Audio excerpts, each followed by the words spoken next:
পুরানো সময়ের কথা। ইরাকের বাগদাদ শহরে ফিরোজ নামে এক ছেলে থাকত, যার চুরি করার অভ্যাস ছিল। সে মেহনত মজদুরি করার বদলে রাতে কারো বাড়িতে ঢুকে যেত এবং খুব লুটতরাজ করত। আশ্চর্যের বিষয় এই ছিল যে সে কখনো ধরা পড়ত না। সে যে বাড়িতে চুরি করতে চাইত, দিনের বেলা সেই বাড়ির হালচাল জেনে নিত এবং রাতে সেই বাড়িতে শীত কাটতে চলে যেত। একদিন দুপুরবেলা সে গ্রামের একটি বাড়ির সামনে দাঁড়িয়েছিল। সেখানে দাঁড়িয়ে থাকতে থাকতে অনেকটা সময় পার হয়ে গেল। হঠাৎ সে বাড়ির ভেতরে একজন বৃদ্ধ মানুষকে দেখতে পেল, যিনি লাঠি দিয়ে জিনিসপত্র হাতড়ে এদিক ওদিক হাঁটছিলেন, যা থেকে বোঝা যাচ্ছিল যে বৃদ্ধটি চোখে দেখতে পান না, দৃষ্টিহীন। চোরটি নিজের জুতো হাতে তুলে নিল এবং ধীরে ধীরে ওই দৃষ্টিহীন ব্যক্তি বাড়ির ভেতরে ঢুকে পড়ল এবং ঘরের ভেতরের কামরাগুলো পর্যবেক্ষণ করতে লাগল। সে দেখল ভেতরে অনেক দামি সামান পড়ে আছে। সে ভাবতে লাগল, যদি সে এখানে চুরি করতে সফল হয় তবে তার হাতে এত মাল করি আসবে যে আগামী 2-3 বছর তাকে আর কোনো চুরি করতে হবে না। যেভাবে পা টিপে টিপে সে বাড়ির ভেতরে ঢুকেছিল, সেভাবেই সে বাড়ি ফিরে এলো। বাড়ি গিয়ে সে ভাবতে লাগল যে একা এত মাল সেখান থেকে বের করতে পারবে না, তার সাথে অন্য কাউকে নিয়ে যাওয়া উচিত, যাতে বেশি করে মাল চুরি করা যায়। এই চিন্তায় থাকাকালীন তার বন্ধুদের কথা মনে পড়ল, যারা তারই মতো গরিব আর ভবঘুরে ছিল, কিন্তু তারা কখনো চুরি করেনি। তারাও খুব বুদ্ধিমান ছিল, কিন্তু নিজের মাথা ভালো কাজে লাগাতো না। ফিরোজ নিজের বাড়ি থেকে বের হয়ে মাঠের দিকে চলল, যেখানে তার বন্ধুরা ঘাসের ওপর বসেছিল। ফিরোজ তাদের সালাম জানালো এবং তাদের পাশে বসে কুশল সংবাদ জিজ্ঞাসা করল। তারপর বলল, বন্ধুরা, আমার কাছে তোমাদের জন্য কাজ আছে, যার কারণে আমরা 3 জন রাতারাতি বড়লোক হয়ে যেতে পারি। তোমরা সারাদিন বেকার বসে থাকো, কোনো কাজ করো না। যদি চাও যে আগের মতো কাজও করতে না হয় আর মালও হাতে চলে আসে, তবে তোমাদের আমার কথা মেনে একটি কাজ করতে হবে। শুধু তোমরা আমার কথা মতো চলো, তারপর দেখো আমাদের বড়লোক হওয়া থেকে কেউ আটকাতে পারবে না। 2 বন্ধু ফিরোজের কথা শুনে একদম অবাক হয়ে গেল যে এমন কি কাজ যাতে এত দ্রুত বড়লোক হওয়া যায়। দুজনেই একযোগে বলল, আমাদের কি করতে হবে? যার উত্তরে সে বলল, তোমাদের দুজনকে আমার সাথে এক বাড়িতে চুরি করতে হবে। ফিরোজের কথায় দুজনে চমকে গেল এবং তখনই অস্বীকার করে দিল। বলতে লাগল, আমরা চুরি করব না। যদি তর্কের খাতিরে ধরেও নিই যে আমরা চুরি করতে রাজি হলাম, কিন্তু এক কথা মাথায় রেখো যে যদি চুরি করার সময় ধরা পড়ি, তবে কাজী আমাদের হাত কাটতে একটুও দেরি করবেন না এবং পুরো গ্রামে আমাদের বদনাম হবে আলাদা।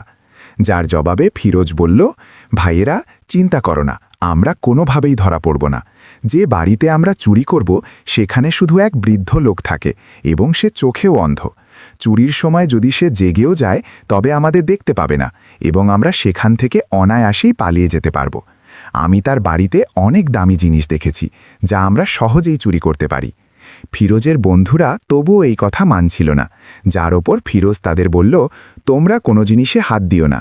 আমরা 3 জন মিলে ভেতরে যাব। আমি সব সামান চুরি করে কাপড়ে বেঁধে দেব। শুধু তোমরা আমাকে ওই সামান বাইরে আনতে সাহায্য করবে। আমি তোমাদের এই কাজের এত পুরস্কার দেব যতটা চুরি করার সাথী হিসেবে দেওয়ার কথা ছিল। ফিরোজ তাদের বলল, আমরা রাতের শেষ প্রহরে বৃদ্ধের বাড়িতে চুরি করতে যাব। তোমরা সন্ধ্যায় মেলা দেখার নাম করে বাড়ি থেকে বের হয়ে যেও। যখন রাত হলো তখন 2 বন্ধু মেলা দেখার বাহানা করে বাড়ি থেকে বের হলো। সরাসরি ফিরোজের বাড়িতে পৌঁছালো। ফিরোজ আগে থেকেই বন্ধুদের জন্য অপেক্ষা করছিল। দরজায় টোকা পড়তেই সে ঘর থেকে বেরিয়ে এলো এবং সবাই মিলে ওই বৃদ্ধের বাড়ির দিকে রওনা হলো। বৃদ্ধের বাড়ি পাশের মহল্লাতেই ছিল। কয়েক মিনিট হাঁটার পর তারা সেখানে পৌঁছে গেল।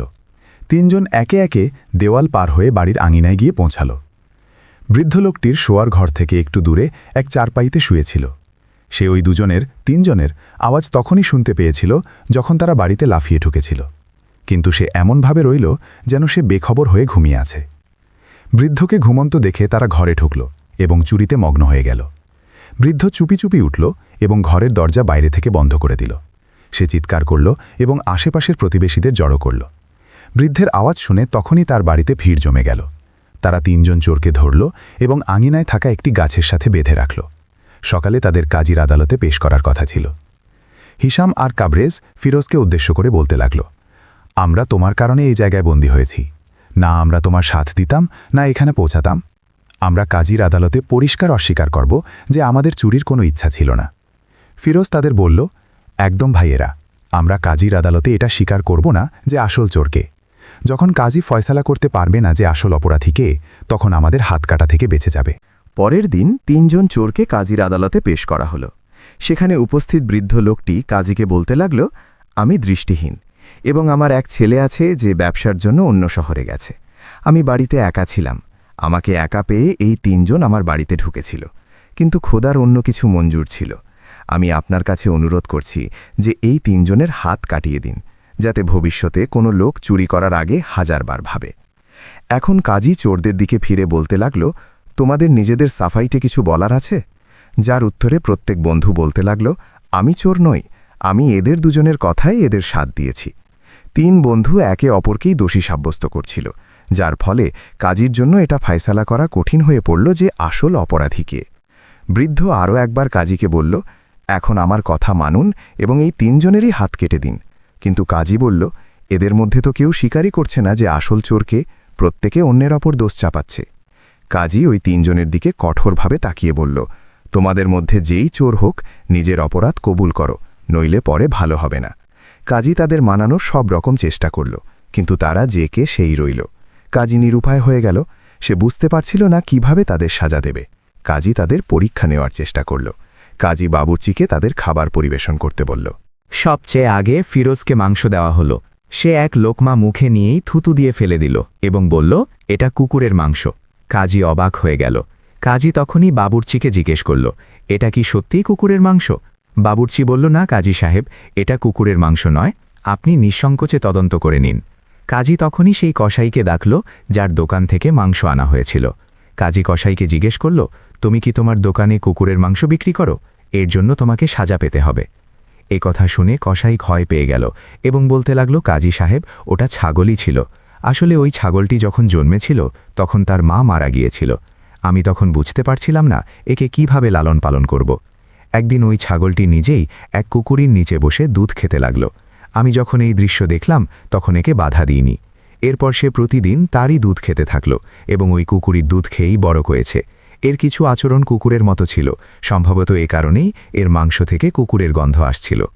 কাজী ফিরোজের বুদ্ধিমত্তায় অবাক হয়ে গেল। এখন দ্বিতীয় বন্ধু হিসামকে দুধ দেওয়া হলো। হিসাম দুধ পান করার আগে সেটি শুকল এবং পাশে রেখে দিল। সে বলতে লাগল, আমি এই দুধ পান করতে পারবো না। কাজী জিজ্ঞেস করল, এর কারণ কি? হিসাম বলতে লাগল, এই দুধ বিষাক্ত, এতে বিষ মেশানো আছে, তাই আমি এটা পান করতে পারবো না। কাজী আরও একবার বাবুর্চির দিকে তাকালো এবং তাকে দুধ পরীক্ষা করতে বলল। বাবুর্চি অন্য একটি পাত্রে দুধ ঢালল। যখন সে পাত্রটি খালি করল তখন তার ভেতরে একটি মরা টিকটিকি পড়েছিল। কাজী আবারও চমকে গেল। এখন তৃতীয় বন্ধু তাবরেজের পালা। তাকে ছোলা দেওয়া হলো, কিন্তু সেও খেতে অস্বীকার করল এবং বলতে লাগল, এই ছোলা আগে কোনো ঘোড়া খেয়েছে এবং তার বেঁচে যাওয়া ছোলা এখন আমাকে দেওয়া হয়েছে। কাজী অবাক হয়ে বাবুর্চির দিকে তাকালো। বাবুর্চি বলতে লাগল, সম্ভবত ও ঠিকই বলছে। কাল আমি আপনার ঘোড়াকে যে থলিতে ছোলা দিয়েছিলাম সেই থলিটি গিয়ে রান্নাঘরে রেখে দিয়েছিলাম। ওদিকে অন্য একটি থলি পড়েছিল। আমি ভুলে গিয়েছিলাম যে আমি ঘোড়ার সামনে কোন থলিটি রেখেছিলাম। সম্ভবত আমি ওই থলি থেকেই ছোলা বের করেছি যেখান থেকে ঘোড়া খেয়েছিল। এখন কাজী চিন্তায় পড়ে গেল। এই ৩ জন তো অনেক বুদ্ধিমান, এদের মধ্যে থেকে আসল চোরকে ধরা খুব মুশকিল। কাজী ৩ জনকে ধরে জেলে পাঠিয়ে দিল এবং বাড়ি এসে ভাবতে লাগল কিভাবে আসল চোরকে ধরব। কাজীর ছেলে তার পাশে বসেছিল। নিজের বাবাকে চিন্তায় ডুবে থাকতে দেখে জিজ্ঞেস করতে লাগল, আব্বাজান, আপনি কোন কারণে চিন্তিত? যার ওপর কাজী তার সামনে পুরো বিষয়টি তুলে ধরল। তখন কাজীর ছেলে বলতে লাগল, বাবাজান, আমাকে একটি সুযোগ দিয়ে দেখুন, হয়তো আমি আপনাকে আসল চোর খুঁজে দিতে পারব। কাজী নিজের ছেলেকে একটি সুযোগ দিল। পরদিন সকালে আবার কাজীর সামনে ৩ বন্ধুকে পেশ করা হলো। কাজীর ছেলে ৩ জনের দিকে ভালো করে তাকালো এবং হেসে বলল, আমি তোমাদের একটি গল্প শোনাতে চাই। কোনো এক শহরে এক মেয়ে তার স্বামীর সাথে থাকত। সে একটি চিঠি পেল যাতে লেখা ছিল যে তার বাবা খুব অসুস্থ। তার স্বামীর কাছেও কোনো টাকা ছিল না। তখন সে নিজের মোষ বিক্রি করে তার স্ত্রীকে টাকা দিল এবং তার বাবার কাছে পাঠিয়ে দিল। পথে তাকে এক দুশ্চরিত্র ব্যক্তি দেখে ফেলল। মেয়েটিকে একা পেয়ে সে তার ইজ্জত লুট করার চেষ্টা করল। কিন্তু মেয়েটি কাঁদতে লাগল এবং তাকে বলতে লাগল, খোদার বাস্তে আমাকে যেতে দাও, তোমার বাড়িতেও নিশ্চয়ই মা বোন আছে। এই শুনে ওই মানুষের মনে দয়া হলো এবং সে তাকে ছেড়ে দিল। মেয়েটি ওই ব্যক্তির প্রতি কৃতজ্ঞতা জানালো এবং নিজের সফর জারি রাখল। সে কিছুক্ষণ পথ চলার পর রাস্তার মাঝে তাকে কিছু চোর ঘিরে ধরল। তারা তাকে বলতে লাগল, তোমার কাছে যা কিছু আছে আমাদের দিয়ে দাও, যদি তা না করো তবে আমরা তোমাকে বেঁধে ফেলব। মেয়েটি বলতে লাগল, আমার কাছে যে টাকা আছে তা আমি আমার বাবার চিকিৎসার জন্য নিয়ে যাচ্ছি, যদি তোমরা আমার থেকে ওই টাকা কেড়ে নাও তবে আমার বাবা মারা যাবেন, খোদার ওয়াস্তে আমাকে যেতে দাও। ওই চোরদের সর্দারের মনে দয়া হলো এবং সে মেয়েটিকে যেতে দিল। এখন মেয়েটি শহরে পৌঁছালো এবং নিজের বাবার চিকিৎসা করালো, আর তিনি সুস্থ হয়ে গেলেন। এই গল্পটি এখানেই শেষ হয়ে যায়। তারপর কাজীর ছেলে ৩ জনকে প্রশ্ন করে, এই মেয়েটির ওপর সবচেয়ে বড় এহসান, উপকার কে করেছে? প্রথমে সে তাবরেজকে জিজ্ঞেস করল। তাবরেজ বলতে লাগল, তার স্বামী, যদি তার স্বামী মোষ বিক্রি করে তাকে টাকা না দিত তবে সে তার বাবার চিকিৎসা কখনো করাতে পারত না।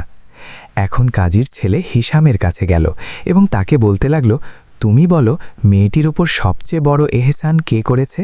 হিসাম বলতে লাগল, মেয়েটির ওপর সবচেয়ে বড় এহসান ওই দুশ্চরিত্র লোকটির, যে মেয়েটির কোনো ক্ষতি না করে তাকে যেতে দিয়েছে, কারণ একটি মেয়ের কাছে তার ইজ্জত তার প্রাণের চেয়েও বেশি প্রিয়। এরপর কাজীর ছেলে তৃতীয় ব্যক্তি ফিরোজের কাছে গেল এবং তাকে বলতে লাগল, তুমি বলো এর ওপর সবচেয়ে বড় এহসান কে করেছে?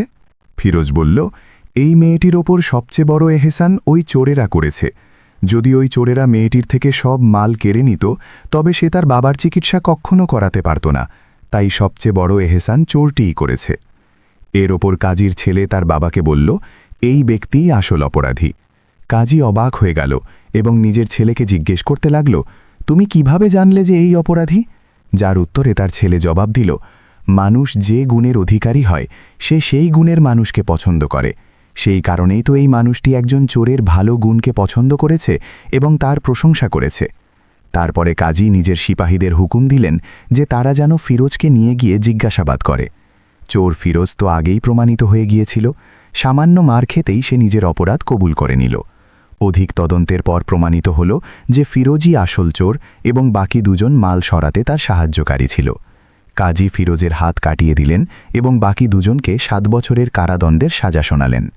তো প্রিয় বন্ধুরা, এই কাহিনী থেকে আমরা শিক্ষা পাই যে চোরের সাহায্যকারী ব্যক্তি নিজেও ততটাই দোষী যতটা আসল চোর, কারণ মন্দকে সাহায্য করাও মন্দ কাজ করার সমান। যদি কোনো ব্যক্তি চোরকে সাহায্য করে, তাকে লুকায় বা তার অপরাধের ওপর পর্দা দেয়, তবে সে ইনসাফের রাস্তায় বাধা হয়ে দাঁড়ায়। এমন ব্যক্তি শুধু নিজেকেই গুনাহে লিপ্ত করে না, বরং সমাজে অনিয়ম আর মন্দ ছড়ানোর মাধ্যম হয়ে ওঠে। এটা সত্য যে মন্দকে সাহায্যকারীও খারাপ পরিণাম থেকে বাঁচতে পারে না। চোরের সাহায্যকারীর হয়তো সাথে সাথে কোনো লোকসান হয় না, কিন্তু একদিন সেও ধরা পড়ে। যদি আমরা চাই আমাদের পরিবেশ ন্যায় বিচারের ওপর টিকে থাকুক, তবে আমাদের শুধু মন্দের বিরুদ্ধে আওয়াজ তোলাই যথেষ্ট নয়, বরং ব্যবহারিকভাবেও তার বিরুদ্ধে দাঁড়াতে হবে। সমাজের উন্নতি তখনই সম্ভব যখন আমরা সত্য আর ন্যায়ের সাথ দেব এবং জুলুম অন্যায়ের বিরুদ্ধে রুখে দাঁড়াব, তা যে রূপেই হোক না কেন।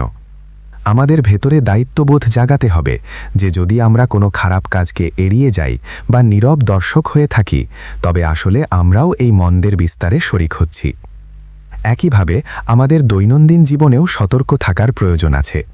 কখনো কখনো মানুষ না বুঝে এমন কাজ করে ফেলে যা পরে তাদের জন্য কঠিন মুশকিলের কারণ হয়ে দাঁড়াতে পারে। উদাহরণস্বরূপ, কখনো কোনো অচেনা মানুষের কথায় তার কোনো ব্যাগ, থলে বা অন্য কোনো জিনিস বহন করার ভুল করবেন না, চাই সে যতই বাধ্যবাধকতা জাহির করুক বা সহমর্মিতার অনুভূতি জাগানোর চেষ্টা করুক। হতে পারে ওই জিনিসটি চুরির অথবা কোনো অপরাধে ব্যবহৃত হয়েছে। আর যদি আপনি না জেনে ওই সামান বহন করেন, তবে আপনি নিজেই কোনো বড় সমস্যায় বা আইনি জটিলতায় ফেঁসে যেতে পারেন। অনেক সময় এমনও হয় যে অপরাধের আসল হোতারা বেঁচে যায় এবং নির্দোষ মানুষ বিনা দোষে সাজা ভোগ করতে বাধ্য হয়। তাই জরুরি যে আমরা নিজেরাও সতর্ক থাকি এবং অন্যদেরও এ বিষয়ে সচেতন করি, যাতে কোনো ব্যক্তি জালিয়াতি, চাতুরি বা কোনো অপরাধমূলক ষড়যন্ত্রের শিকার না হয়। একটি সচেতন আর ন্যায়নিষ্ঠ সমাজ তখনই গড়ে উঠতে পারে যখন প্রত্যেক ব্যক্তি শুধু নিজের নয়, বরং অন্যদেরও মঙ্গলের জন্য দায়িত্বশীল আচরণ করবে।